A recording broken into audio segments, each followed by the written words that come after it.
Imagine standing at the altar in your wedding dress, waiting and waiting while the whole town watches. Your groom never comes. Not because he died, not because something terrible happened, but because he chose someone else and walked away without a single word. That kind of betrayal doesn't just break a heart. Sometimes it creates something that the living cannot explain. And trust me, what happened in the small Spanish town of Salsovia proves that some wrongs are never forgotten. If you believe that betrayal always finds its way back to the one who caused it, hit that subscribe button right now. Like this video because this story will make your blood run cold and your heart feel the weight of justice all at once. This isn't just a ghost story. This is what happens when the universe refuses to let an innocent soul go unavenged. Let's go. The year was 2024. Mateo Guerrero was a 19-year-old architectural student from Madrid. Sharp, curious, and deeply passionate about history. While his classmates spent their summers at beaches, parties, Mateo would do something most people couldn't understand. Traveling to forgotten European towns, documenting buildings, studying the stories locked inside ancient stone walls. His professors respected him. His peers thought he was odd. His own family questioned why he wasted his youth chasing old ruins instead of building a future. "You're too obsessed with the past," his father once told him. "The past is dead, Mateo. Let it rest." But Mateo believed something different. He believed that places hold memories, that walls remember, that if you listened closely enough, history would speak to you. He had no idea just how true that would prove to be. He arrived in Salsovia on a Tuesday afternoon in late October. The town was everything his research had promised. White-walled houses glowing in the afternoon sun. Cobblestone streets so narrow 2 people could barely pass side by side. And a centuries-old church standing at the top of a hill like a silent guardian. It was breathtaking. Postcard perfect. The kind of place that made you feel like time had simply stopped. But Mateo noticed something else too. Something that nagged at the back of his mind like a splinter he couldn't reach. As soon as the sun dipped below the hills, the town emptied. Doors shut. Windows darkened. The warm chatter of the afternoon disappeared as if someone had pressed a button. By 8 p.m, the streets were completely deserted. Not a single soul outside. No late evening strolls. No old men sitting on benches. Nothing. Mateo asked the guest house caretaker, an elderly man named Don Sergio, why the town went so quiet at night. Don Sergio just smiled tightly and said old habits. It wasn't a satisfying answer, but Mateo let it go, for now. The next day, deep in his research, Mateo wandered into the old cemetery attached to the church. He was photographing engravings, sketchings, archways, noting architectural details in his notebook, when something stopped him cold. In the center of the cemetery stood a wedding arch. Old, broken, partially collapsed, but unmistakably a wedding arch. Dried flowers still hung up from it. Their petals turned brown and bristled with age. The soil beneath it was darker than everything around it, almost black, as if the earth itself had absorbed something heavy and sorrowful long ago. Mateo photographed it, sketched it, and almost without thinking, reached out and took a small bunch of the dried flowers, a keepsake, a detail for his research notes. He didn't know that in doing so, he had just set something into motion. That night, while working at his desk, Mateo heard it, soft footsteps outside his window, a faint rustling like the dragging of fabric across stone. He looked out. The street was empty, but in the far corner, barely visible in the dim lamplight, stood a figure, a woman, dressed in white, long gown, completely still.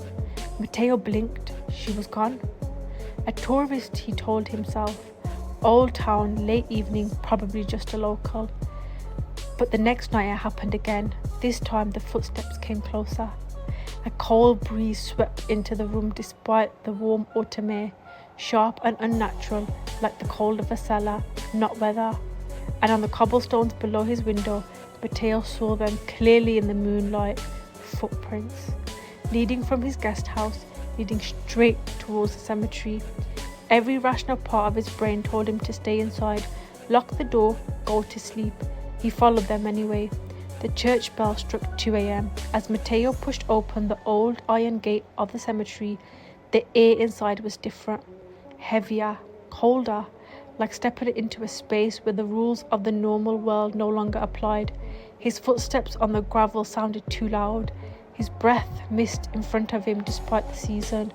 He walked past the old crosses and tiled gravestones until he reached the broken wedding arch, and there she was. Standing directly beneath it, as still as stone, was a woman in an ancient white wedding gown. The fabric was yellowed with age, the lace torn at the edges. A veil covered her face, but only partially. She stood with her hands clasped in front of her, her head slightly tilted, as if she had been waiting for someone for a very, very long time. Mateo took one step forward. The wind stopped, completely, instantly. The silence that followed was so absolute that Mateo could hear his own heartbeat pounding in his ears. The woman slowly turned towards him, lifted her veil. The face beneath it was pale as chalk, not the pallor of illness, but of something far beyond the living.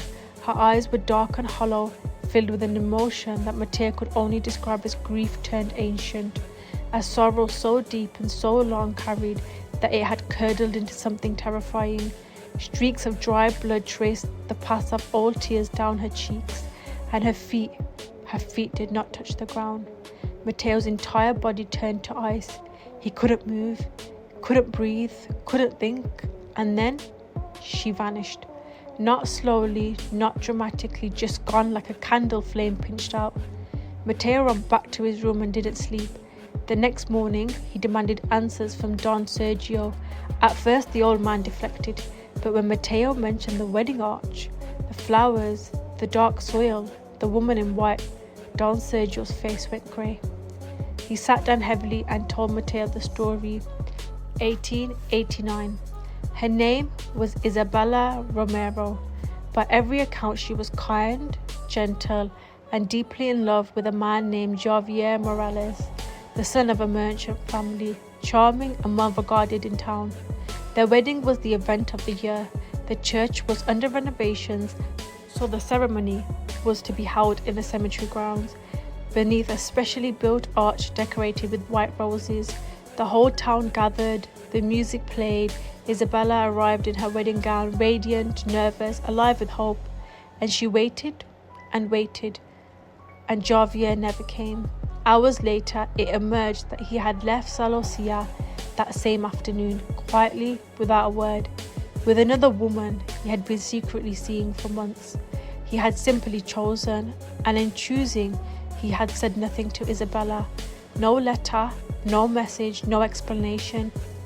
He just left her there in her wedding dress, in front of everyone she had ever known. Isabella stood beneath that arch the entire night. The temperature dropped. The wedding guests slowly, awkwardly drifted away, but Isabella didn't move. She stood there until her body couldn't stand anymore. By morning, she had collapsed. Her heart had stopped. Whether it was the cold, the shock, or simply the unbearable weight of a broken heart, Isabella Romero died beneath that wedding arch, still in her gown, still waiting for a man who was already miles away and thinking nothing of her. She was buried in the same cemetery, and meters from where she died. And Javier Morales, he moved to another city, built a comfortable life, married the other woman, grew old. People said he never mentioned Isabella again, not once. But Isabella was not finished. Don Sergio's voice dropped to a whisper as he reached the end. She has been seen every few years since then, he said, always at the arch, always waiting.